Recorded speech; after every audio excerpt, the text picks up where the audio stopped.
Na aula de hoje, vamos falar sobre microeconomia. Falando de microeconomia, vamos começar pelo PIB, Produto Interno Bruto. O que o Produto Interno Bruto significa? Simplesmente é um dos principais indicadores para o crescimento do país. Com isso, sabemos que o melhor cenário é que ele tivesse uma crescente contínua, mas sabemos que essa também não é a realidade. O crescimento ele é cíclico entre altos e baixos. Quando a gente para pensar na atual conjuntura, em 2025, a gente tem um período de ciclo bem alto. Então, pensa que o crescimento uniforme, melhor cenário seria que ele estivesse aqui, e a gente está numa curva acima. Por quê? Taxa de juros alta. E por que a taxa de juros está alta? O Banco Central tem usado, junto nas reuniões de cupom, um instrumento junto ao governo para derrubar a inflação. E aí eu subo os juros para eu controlar a inflação. E no momento que esse juros está alto, simplesmente está sendo um instrumento utilizado com o principal objetivo de conter a pressão inflacionária. Conter a pressão inflacionária. Com isso, o principal objetivo é que eu desacelere a economia e volte para os patamares normais, ou próximo da normalidade. E a gente tem o cenário oposto também, que é no período que o juros está baixo. Então, lembra, a gente está no período de alta, e aí, normalmente, num próximo ciclo de 5, 6 anos, ele começa a inverter a curva e ficar num período de baixa. Neste período de baixa, significa que a economia não está tão movimentada e eu acabo tendo uma pressão por desemprego. Ou seja, melhor cenário é que estivesse crescendo continuamente, mas a gente sabe que isso não é verdade. Pressão por desemprego, eu estou falando de juros baixos, uma acessibilidade forçada para que a economia volte a reaquecer, que as pessoas voltem a consumir. Bacana. Tendo isso como referência, a gente começa a desmembrar o mercado patrimonial por classes diferentes. Então, nós temos diversos tipos de investimentos. E essas classes de investimentos são divididos em dois grupos: o grupo patrimonial e o grupo titular. O que significa isso? No grupo patrimonial, eu não tenho uma contraparte. Eu vou citar alguns exemplos. Por exemplo, os imóveis. Quando você compra uma casa e essa casa se valorizou ou desvalorizou, a total responsabilidade é tua. Comprei a casa, uma casa de rua, numa rua que deu enchente. Eu paguei 500 mil nessa casa, e se eu for vender hoje, bem nessa época de chuva, de verão, que a rua está transbordando todos os dias e está entrando água na minha casa, normalmente o que vai acontecer? Uma desvalorização do imóvel. De quem que é essa responsabilidade? É sua. Ele é um investimento onde ele é patrimonial, eu não tenho uma contraparte que me deva a responsabilidade. Não tem como eu voltar na imobiliária, voltar no comprador e falar: "Poxa, você me vendeu a casa 10 anos atrás e agora a casa está desvalorizando porque por obras da prefeitura ou por questões climáticas, a rua começou a transbordar, coisa que nunca acontecia antes". Isso não existe. O oposto também é verdadeiro. Comprei a casa de rua ou um apartamento e construí um metrô na rua de trás. Muito provável que o valor desse imóvel ele potencialize de uma forma bem exponencial, ou seja, ele se valorize. Não tem como o vendedor que te vendeu o imóvel há 2, 3, 5 anos atrás pedir um reajuste para você do valor, porque esse imóvel se valorizou. Ou seja, a responsabilidade sobre esse patrimônio é tua. O mesmo acontece com as ações. Então, uma empresa que abre capital na bolsa, Vale, Petro, Banco do Brasil, comprei a ação dessa empresa. Se por questões especulativas do mercado, economia doméstica ou economia internacional, essa ação for prejudicada e o valor de negociação dela cair, você não tem como bater lá no Banco do Brasil e dizer: Banco do Brasil, eu paguei R$ 50, hoje está 40, eu queria essa diferença de R$ 10 por ação. Isso não existe, você comprou parte da empresa. Você fez um investimento patrimonial, você comprou parte do patrimônio da empresa, então a responsabilidade é tua. O mesmo acontece com os metais preciosos, como ouro, prata, bronze. O mesmo também acontece com as criptomoedas. Comprei o Bitcoin caiu, não tem como eu pedir ressarcimento para ninguém. Simplesmente eu assumi o risco em busca de um retorno de uma finalidade maior. E do outro lado tem os investimentos tradicionais, que são os investimentos titulares. O que significa isso? Investimento titular significa que eu tenho uma contraparte, eu tenho um titular do outro lado. Então, diferente dos patrimoniais, como a casa que eu comprei, eu dei o dinheiro, a casa é minha, no titular não, no titular eu faço um empréstimo. Então, se eu comprei, por exemplo, um título do Tesouro, eu estou emprestando dinheiro para o governo. E eu tenho uma contraparte. Eu espero que o governo me pague tanto os juros quanto o meu dinheiro principal mais a rentabilidade do período no final do contrato. Então existe uma contraparte. E aí é bacana, porque quando a gente fala dos investimentos titulares, a gente pode fazer esse tipo de investimento para três personas: país, que aí é tesouro direto, a gente tem diversas classes, mas eu estou emprestando para um país o dinheiro, meu risco é soberano.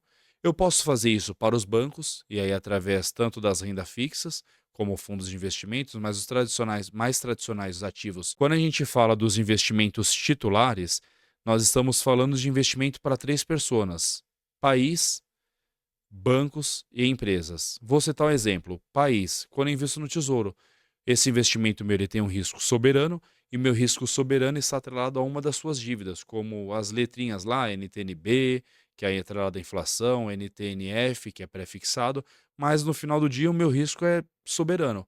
Meu risco é Brasil. Se o Brasil quebrar, eu deixo de receber. Tirando isso, eu tenho uma contraparte, eu tenho um titular que me ressarce, que me rentabiliza com o dinheiro que eu emprestei para ele através do meu investimento em um desses instrumentos. Tenho também os bancos, os ativos bancários, como CDB, LCA e LCI. Ou seja, eu compro um ativo, eu espero que o banco me pague a rentabilidade do período, ou o cupom semestral, ou juros mensal, mas eu tenho um titular, eu tenho o banco que eu comprei, eu espero que ele me pague. Eu fiz um empréstimo para ele. Então lembra, eu não comprei a casa é minha, eu não devo para ninguém. O banco me deve, porque eu fiz um investimento num titular.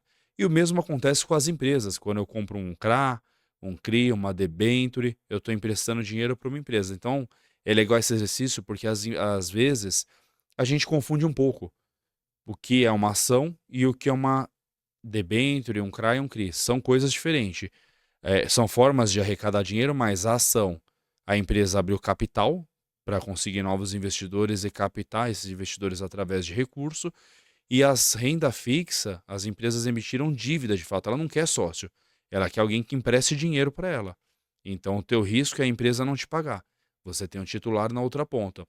Por exemplo, como eu citei, a Vale, a Petro, o Banco do Brasil, são emissores que eles podem tanto estar na bolsa, no capital aberto, pegando dinheiro de investidores, de sócios, através das suas ações, mas eles também podem emitir dívidas através da renda fixa, que é o CRA, CRI, debênture, LCA, LCI e, no caso do Banco do Brasil, CDB também. Legal.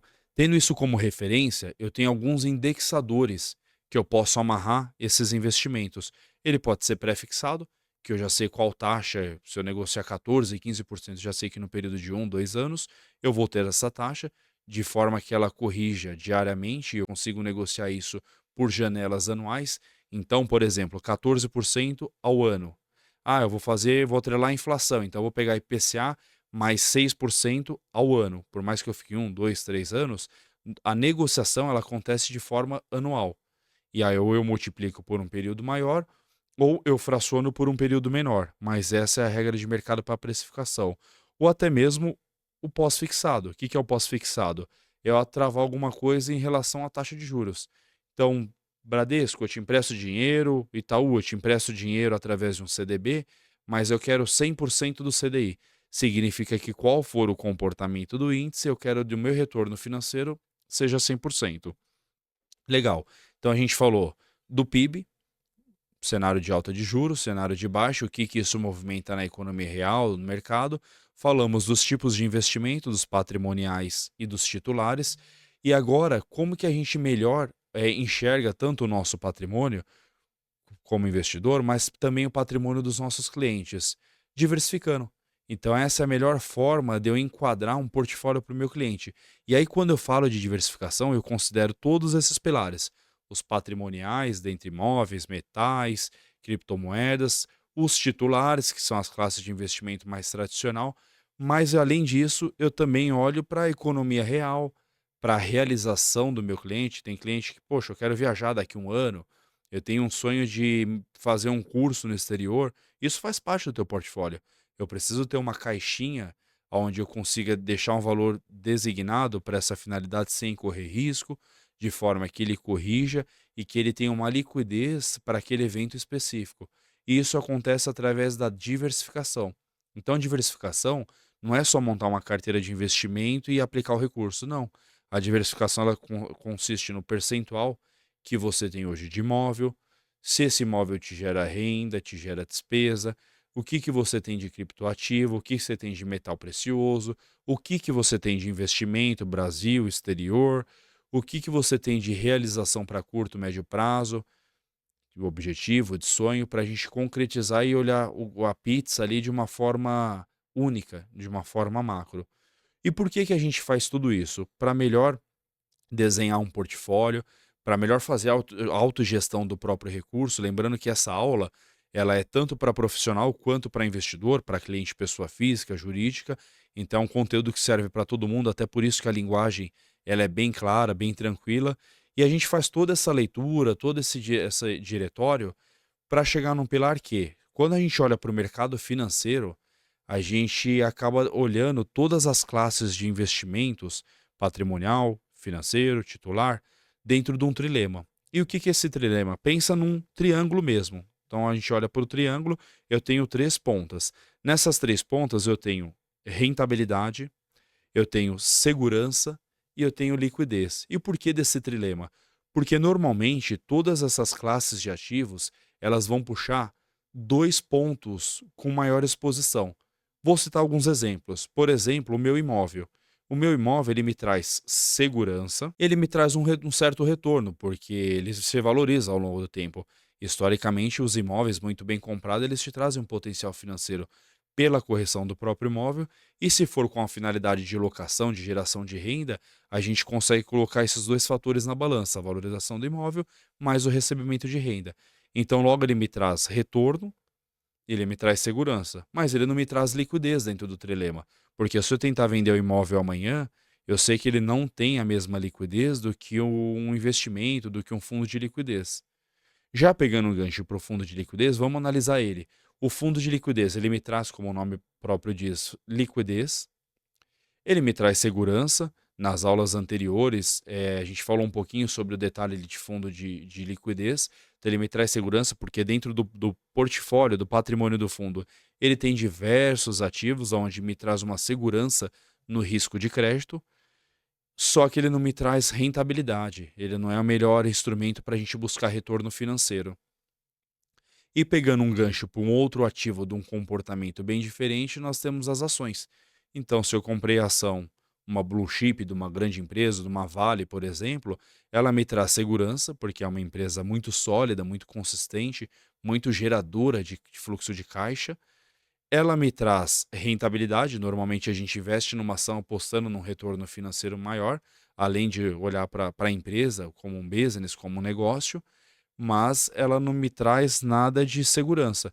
Eu não tenho como olhar para a empresa, para uma ação, por exemplo, e enxergar nela rentabilidade, uma liquidez, porque se você vende uma ação, ela está disponível em 2 dias na tua conta, mas ela não me traz uma segurança de retorno. Ou seja, a ação ela vai oscilar bastante porque ela acaba passando por uma esteira que diversos fatores econômicos acabam lhe afetando, como volatilidade do mercado, economia doméstica, muitas das empresas, fluxo cambial, a gente tem especulação de mercado, então assim, a segurança que essa empresa vai me entregar recorrentemente 2, 3% ao mês não existe. Então eu acabo abrindo mão dessa segurança de rentabilidade e busco ganhar liquidez e uma rentabilidade acima. Essa é a minha aposta quando eu aloco numa empresa. Ou seja, agora a gente fala de microeconomia para olhar para o nosso patrimônio, para olhar para o patrimônio de um cliente ou da empresa que nós somos gestores ou proprietários, ele vai um pouco mais além de só montar uma carteira de investimento. E é bacana porque hoje a apresentação foi de uma forma bem resumida. E ela vai ter a versão mais detalhada, tanto no YouTube quanto na nossa plataforma educacional. Se esse assunto faz sentido, se te interessou, se você quer continuar participando dessa trilha e ter acesso à versão mais completa, peço que você clique aqui no nosso vídeo, na parte inferior, vai ter o link do nosso site da Vertic Invest, lá você tem um campo para agendar reunião com um dos nossos especialistas, a equipe ela é muito bem preparada para fazer essa primeira reunião de diagnóstico, apresentar o nosso modelo. Teremos acesso dessa aula na versão mais completa no YouTube, onde você consegue ter uma interação maior, um conteúdo muito mais massificado, com exemplos práticos, e também na nossa plataforma educacional, né, na Vertic Eduque. Fica o convite para que você continue nos acompanhando nos nossos canais, além do Instagram. Caso tenha alguma dúvida, pode mandar aqui também para a gente te esclarecer, voltar contigo. Agradeço a tua presença na aula de hoje e te aguardo nos próximos conteúdos.